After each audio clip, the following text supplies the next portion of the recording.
Hi friends, आज की video में आप सभी का स्वागत है। आज हम डिस्कस करने वाले हैं CRPC।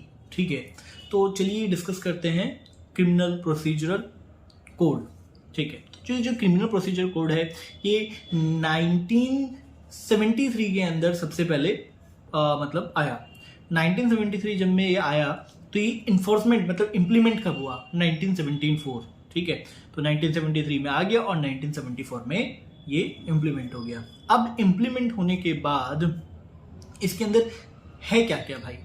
तो हम जैसे हर जो लॉ होता है उसके अंदर कुछ सेक्शंस होते हैं, कुछ ऑर्डर्स होते हैं। तो इसके अंदर भी 37 चैप्टर्स हैं और 484 सेक्शन है। ठीक है, 37 चैप्टर और 484 सेक्शंस हैं और 2 शेड्यूल्स भी हैं। ठीक है, ये भी हमने याद कर लिया। अब इसके बाद भाई सबसे हमें समझना पड़ेगा, ये जब भी कोई चीज़ होती है, कोई कानून होता है या लॉ में वो कहीं लिखा होता है, तो ये कहाँ लिखा गया है? ये कंकरेंट लिस्ट के अंदर लिखा गया है।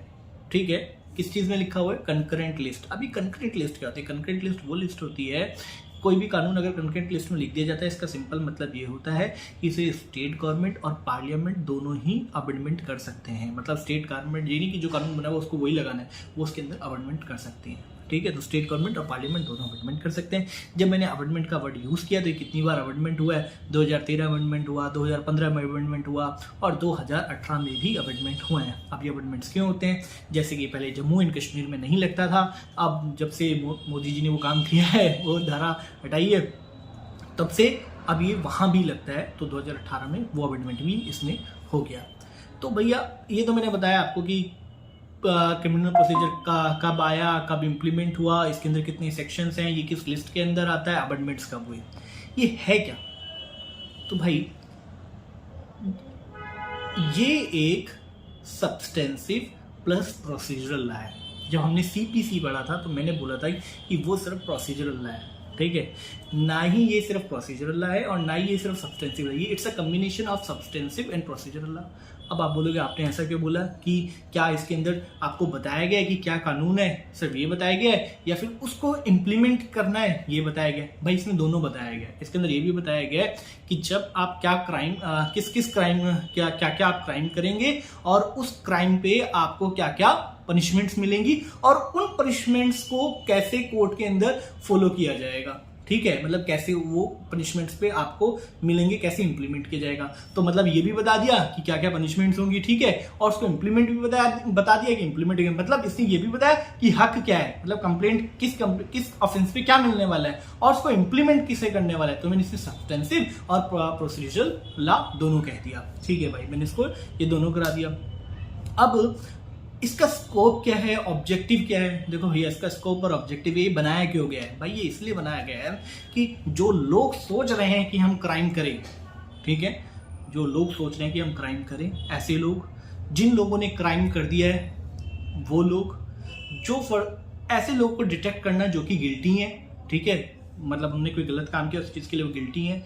ठीक है, तो इस तरह के लोगों को, चूंकि जिन लोगों ने गुनाह कर दिया है, ठीक, जिन लोगों ने गुनाह कर दिया है और जो लोग गुनाह करने वाले हैं, ठीक है, उन सब के लिए क्या क्या कानून बना हुआ है इस तरह से। ठीक है, इसको इंग्लिश में बोलें तो सस्पेक्टेड क्रिमिनल, मतलब सस्पेक्टेड का मतलब होता है कि हाँ, जो वो कोर्ट पता लगाता है कि इसने क्राइम किया या नहीं, वो सस्पेक्टेड है, तो उसके लिए भी है ये सस्पेक्टेड। जो करने वाला है वो तो सोच है, उसके लिए कोई क्राइम नहीं मिलता। अगर मैं सोच रहा हूँ कि मैं किसी का मर्डर कर दूंगा तो मेरे को कोई पनिशमेंट नहीं देने वाला है।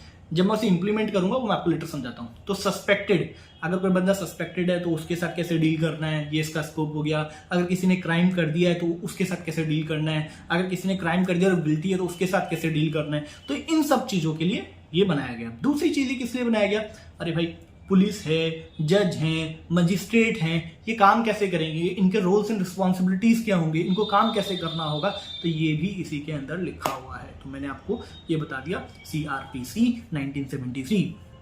स्कोप भी मैंने आपको इसमें बता दिया है। ठीक है, और इसके अंदर एक चीज और मैं थोड़ा सा बताना चाह रहा था। हाँ, तो स्कोप के अंदर और एक चीज और हम बोलते हैं, ये क्या करता है, स्कोप्स के अंदर इन सब चीजों के बारे में जो मैंने बोली उसका इन्वेस्टिगेशन करते हैं। ये इंक्वायरी भी करते हैं, कवर करते हैं, उसका इन्वेस्टिगेशन वाला कोई केस हुआ तो उसका इन्वेस्टिगेशन भी होगा भाई, है ना, उसकी इंक्वायरी भी होगी, ठीक है, और उसके ऊपर ट्रायल्स भी चलेंगे। तो आप IIT याद कर लो, इन्वेस्टिगेशन, इंक्वायरी एंड ट्रायल, ठीक है।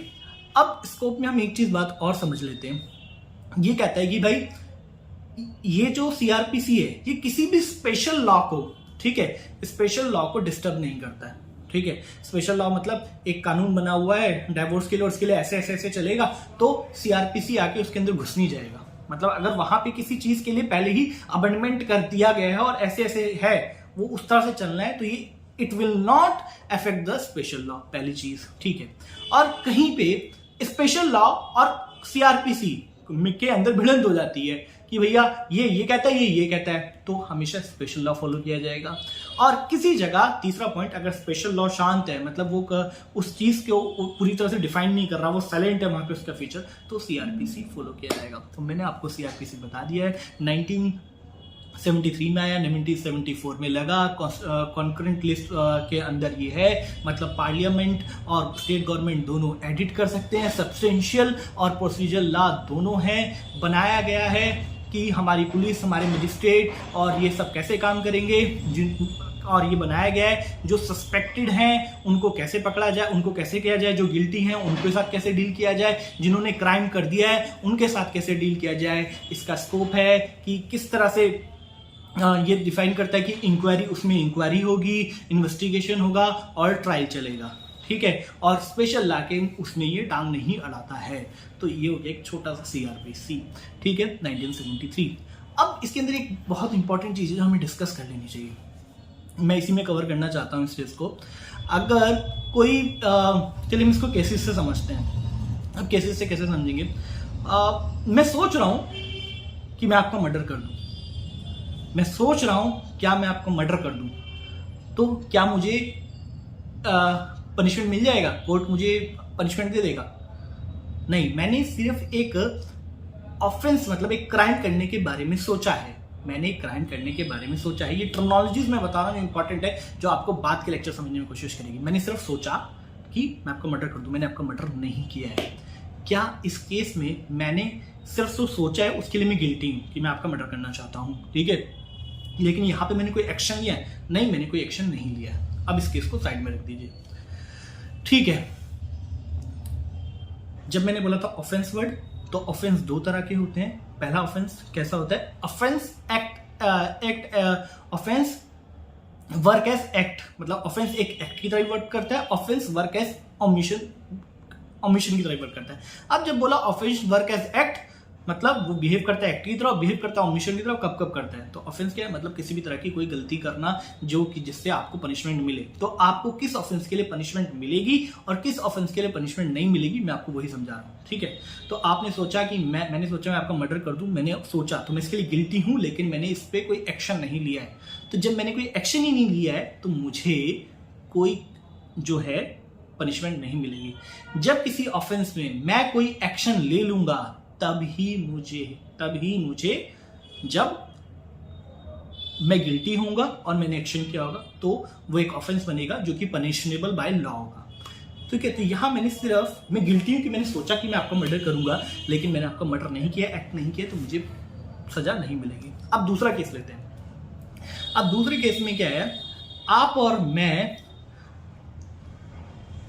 एक चलती हुई ट्रेन में जा रहे हैं और आपने चाकू निकाला और आप गेट के पास खड़े हैं और आप मुझे से पैसे मांग रहे हैं, नहीं तो बोला कि आपको मैं घुसा दूंगा। मैंने बोला भाई मेरे पास पैसे नहीं है, आपने बोला देना ही पड़ेगा। अब क्योंकि मेरे पास पैसे हैं ही नहीं, ठीक है, तो मैंने, अब हमारे बीच में, आप और मेरे बीच में हाथापाई से हुई, मुझसे गलती से आपको मैंने धक्का दे दिया, आप नीचे गिरे और ट्रेन के नीचे चले गए।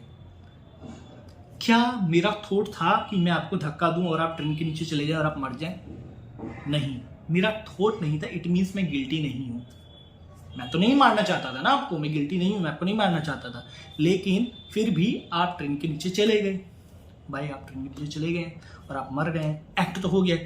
अब यहां क्या है, गिल्ट नहीं है लेकिन एक्ट हो गया है, तब भी मुझे पनिशमेंट नहीं मिलेगी क्योंकि मैंने सेल्फ डिफेंस में किया, आपने मूवीज में देखा होगा। अब इसके बाद बात करते हैं। अब तीसरी बात आती है कि, अब तीसरी बात क्या, हाँ तीसरी बात ये आती है, आप गोलगप्पे की ठेली लगाते हैं, मेरा पुराना गोलगप्पे का काम है वहाँ पे पहले से ही, और आप अपना गोलगप्पे का ठेली लेके आ गए और जहाँ मैं लगाता हूँ उसके सामने लगाने लगे, तो मैंने आपको बोला ये भाई अपने गोलगप्पे का जो ठेली हटा ले, तो सारे गोलगप्पे फोड़ दूंगा और तेरा सर भी फोड़ दूंगा। अभी क्या है, मैंने पूरा इंटेंशन, मेरा पूरा गिल्टी हूँ कि मैंने उसको बोल दिया है, मैंने बोल दिया और मैंने क्या करा, आपको पीट दिया और आपका सामान तोड़ दिया। तो अब क्या करा, पहले मैंने इंटेंशन बनाया जो कि मेरा था और मैंने वो काम इम्प्लीमेंट भी कर दिया। तो जब मैंने अब यहाँ पे मैं गिल्टी भी हूँ और मैंने एक्शन भी कर लिया है। तो जब गिल्ट और एक्शन दोनों चीज मिल गए तो ये बन गया ऑफेंस, एक ऐसा ऑफेंस जिसमें एक्ट हुआ है। ऑफेंस वर्क एज एक्ट, ऐसा ऑफेंस जिसमें एक्ट हुआ तो इसमें क्या होगा, पनिशमेंट मिलेगी, क्योंकि ऑफेंस जब एक्ट की तरह वर्क करता है तो उसमें पनिशमेंट मिलती है। ठीक है, क्योंकि यहाँ पे मैंने एक्ट कर दिया है। ठीक है, तो ये क्रिमिनल ऑफेंस हो गया। ठीक, अगर मैं बोलूँ ये तो क्रिमिनल ऑफेंस हो गया। हम एक ऑप्शन और लेते हैं। ठीक है, अब जैसे मैंने बोला कौन सा ऑफेंस वर्क एज ओमिशन करेगा, मैंने ये भी बोला था कि ऑफेंस दो तरह के, मैंने बोला दो तरह से एक्ट करता है, एक एक्ट की तरह, तो एक्ट वाला आपको पता चल गया, एक्ट करा तो मुझे पनिशमेंट मिल गई। अब मैंने एक और दूसरा ऑप्शन लिया जहाँ पे मैंने ओमिशन, एक पुलिस वाले भैया हैं, दो लोग लड़ाई कर रहे हैं, एक दूसरे को मारा पीटी, देख रहा है कि बातचीत चल रही है और अचानक से मारधाड़ हो गया। जब तक वो बातचीत चल रही थी तब तक वो, मैंने आपको लास्ट वीडियो में बताया, जब तक बातचीत चल रही है तो सीपीसी, और जैसे ही मार पिटाई कर दी सीआरपीसी में आ गए हम। मैंने आपको बताया, तो जैसे ही मार पिटाई हुई आप सीआरपीसी में आ गए, सिविल प्रोसीजर कोड से क्रिमिनल प्रोसीजर कोड में आ गए। अब भाई मार पिटाई हुई, क्रिमिनल प्रोसीजर कोड में आप आएंगे, पुलिस वाला देख रहा है, पुलिस वाला उन्हें रोक सकता था, लॉ के हिसाब से पुलिस वाले को ही रोकना चाहिए था। अगर कहीं कुछ हो रहा है और गवर्नमेंट ऑफिसर वहां पर है और वो उस चीज को नहीं रोक रहा है, ठीक है, वो उसको इग्नोरेंस कर रहा है, तो ये इस तरह का, मतलब एक इस तरह का चीज जिसके अंदर उसने इग्नोरेंस दिखा दी, ठीक है, और उसको रोका जा सकता था। तो ये हो गया आपका ऑफेंस वर्क एज ओमिशन, इसको बोलेंगे ऑफेंस वर्क एज ओमिशन। ठीक है, तो मैंने आपको बताया सीआरपीसी क्या होता है, कब आया, फिर मैंने आपको बताया कि किस क्राइम पे, किस ऑफेंस पे आपको पनिशमेंट मिलेगी। ठीक है, जहाँ पे गिल्ट और एक्ट होगा वहाँ पे आपको जो है मिलेगी। ये चीज़ मैंने आपको बता दिया। अब हम समझते हैं कॉग्निजेबल और नॉन कॉग्निजेबल। जब तक, फिर से वही वाला गोलगप्पे वाला एग्जाम्पल लेते हैं, मैंने आपको बोला था कि गोलगप्पे की रेडी हटा ले भाई, नहीं तो मैं तेरी गोलगप्पे फोड़ दूंगा और तुझे भी। एक केस हो गया ये। दूसरा केस है कि कोई व्यक्ति प्लान बना रहा है कि वो मर्डर करने का प्लान बना रहा है, या कई लोग मिलके मर्डर का प्लान बना रहे हैं। ये केस वन, गोलगप्पे वाला आपके मेरे बीच में। दूसरा, कुछ लोग मर्डर का प्लान बनाते हैं। भाई प्लान बना रहे हैं ना, अभी वो सोच रहे हैं, ठीक है, तो कि जो मर्डर का प्लान बना रहे हैं, क्या वो ऑफेंस, उनको पनिशमेंट मिलेगा या नहीं मिलेगा, पुलिस पकड़ेगी नहीं पकड़ेगी। यहाँ पे कॉग्निजेबल और नॉन कॉग्निजेबल हम डिस्कस करने वाले हैं। देखो भैया, अब हम इन दो पैरामीटर को नापेंगे। किस चीज से नापेंगे, हम इन पैरामीटर्स को नापेंगे सीरियसनेस के साथ। भाई मैंने बोला मैं तुम्हारे गोलगप्पे फोड़ दूंगा, सर फोड़ दूंगा, फोड़ा तो नहीं ना अभी भाई, मैंने बोला है सिर्फ। तो अब ये क्या हो गया, मतलब less serious case, less serious है। लोग डिसाइड कर रहे हैं कि बम फोड़ देंगे, मर्डर कर देंगे। Is this A less serious और नॉट? भाई ये लेस सीरियस नहीं है, ठीक है, और ये खतरनाक है। तो जब ये खतरनाक है तो हम इसको क्या बोलेंगे कि ये खतरनाक है, ठीक है। तो जो ज्यादा खतरनाक होता है उसको बोला जाता है कॉग्निजेबल, जो कम खतरनाक होता है उसे बोला जाता है लेस, नॉन कॉग्निजेबल। एक चीज क्लैरिटी होगी, हमें एक चीज की क्लैरिटी मिलेगी। दूसरी चीज, कॉग्निजेबल जब हम बोलते हैं, ठीक, कॉग्निजेबल जब हम बोलते हैं तो उसके अंदर क्या होता है, पुलिस किसको अरेस्ट कर सकती है। क्वेश्चन आएगा एग्जाम में, पुलिस किसे अरेस्ट कर सकती है, तो ये क्वेश्चन यहां से बनेगा। पुलिस तब अरेस्ट, मतलब किसको अरेस्ट कर सकती है और कब कर सकती है। तो भाई पुलिस को किसी को भी अरेस्ट करने के लिए मजिस्ट्रेट से लिखवा के लिखित में लाना पड़ता है, तभी वो अरेस्ट कर सकती है। लेकिन जब वो देख रही है कि यहाँ पर कॉग्निजेबल ऑफेंस टाइप कुछ होने वाला है, तो वो क्या करेगी, वो तुरंत ही उसको अरेस्ट कर लेगी। क्योंकि यहाँ पे जो है मैटर सीरियस है, मास किलिंग हो सकती है, बम फट सकता है, तो उसको मजिस्ट्रेट के सिग्नेचर का कोई रिक्वायरमेंट नहीं है। वो डायरेक्ट जाएगा और तुरंत ही जो है अपना काम कर लेगी, पुलिस उसे अरेस्ट कर लेगी। लेकिन जब गोलगप्पे वाली बात है भाई, मैंने बोला फोड़ दूंगा, फोड़ा थोड़ी है भाई, ये लेस वो था, सीरियस मैटर था। तो इसमें पुलिस को सबसे पहले मजिस्ट्रेट के पास, अगर आप चाहते हो कि मैं अरेस्ट हूँ तो पुलिस जाएगी मजिस्ट्रेट, आप पुलिस का जाके दबाव बनाओगे तो पुलिस मजिस्ट्रेट के पास जाएगी, भाई ये कह रहा है कि इसका सर फोड़ देगा, फिर मजिस्ट्रेट और देखेगा हाँ कि भाई गोलगप्पे फोड़ने के लिए मैं दूँ अरेस्ट वारंट, नहीं दूँ, फिर वो सोचेगा समझेगा, फिर अरेस्ट वारंट देगा, तब मेरा अरेस्ट होगा। तो मैंने बोला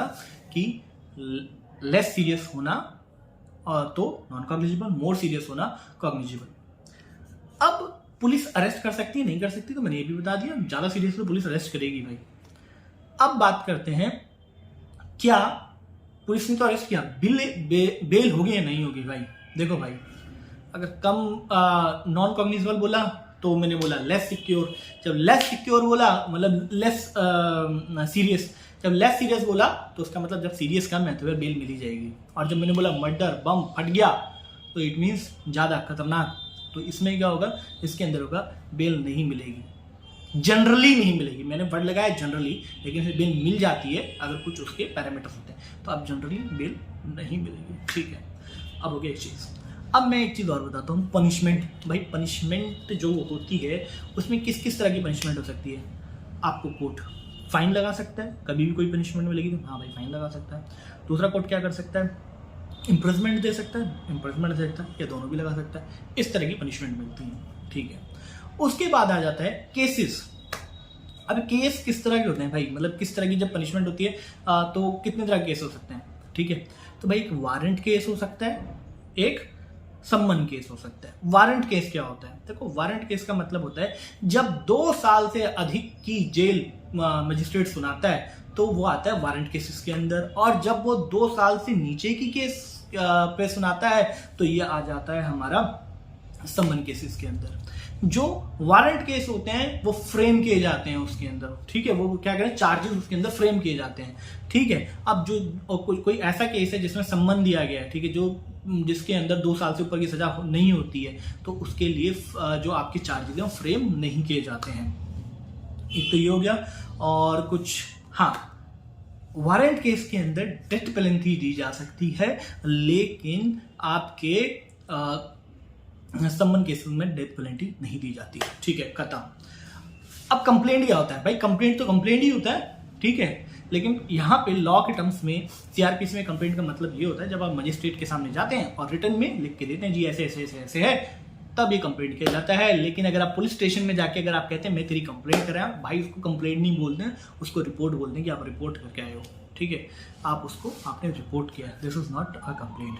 कंप्लेंट मजिस्ट्रेट के सामने होती है, रिटर्न या ऑरल, ये हो गया कंप्लेंट, नॉनेस कंप्लेंट। उसके बाद आपने सुना होगा पब्लिक प्रोसिक्यूटर। ये पब्लिक प्रोसिक्यूटर क्या होता है, मूवी चल रही होती है और वो बोलता है पब्लिक प्रोसिक्यूटर जज साहब इसने ऐसा करा, तो वो जो मूवीज़ में जब वो बोलता है कि ये पब्लिक प्रोसिक्यूटर बोलेगा, पब्लिक प्रोसिक्यूटर का मतलब ये होता है कोई भी स्टेट गवर्नमेंट का रिप्रेजेंटेटिव या सरकारी रिप्रेजेंटेटिव को पब्लिक प्रोसिक्यूटर कहा जाता है। ठीक है, जो कि कोर्ट में गवर्नमेंट को रिप्रेजेंट करता है। ठीक है, उसे पब्लिक प्रोसिक्यूटर बोलते हैं। अब गवर्नमेंट को कौन रिप्रेजेंट करता है, जब जिसके पास मतलब जो कि सरकारी वकील होता है और आप उसका केस लेके जाते हो तो पब्लिक प्रोसिक्यूटर की तरह ही एक्ट करता है, जिसमें आप अपनी तरफ से पे नहीं करते होते हैं। ठीक है, उसके बाद प्लीडर क्या होता है भाई, पब्लिक प्रोसिक्यूटर तो ये बोला जो सरकार को रिप्रेजेंट कर रहा है, जो सरकार ने आपको एक वकील दिया वो तो वो हो गया।